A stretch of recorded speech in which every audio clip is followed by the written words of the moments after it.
I grew up in the South as a child. My dad was in the Navy. I was born in Pensacola, Florida. Maybe after high school, I started going to Yellowstone. Loved Yellowstone. I mean, just loved the hell out of it.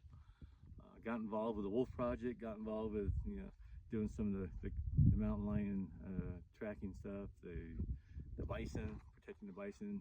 But the wolf reintroduction in the 90s was probably the most interesting.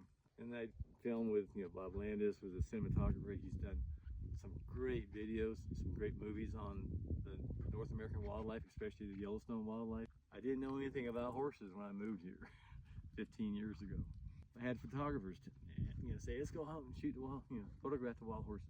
I usually just declined doing it because I'm a wildlife guy.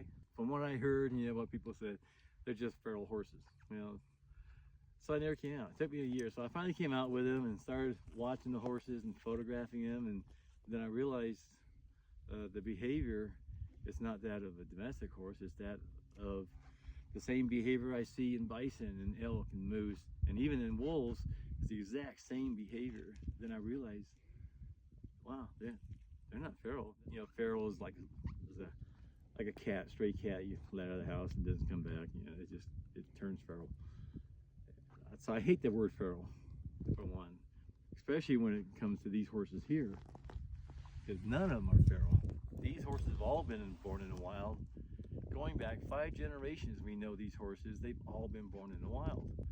They're not feral, they're wild horses. Some of them that have been taken off the range have been DNA tested. It goes back to the Spanish horses.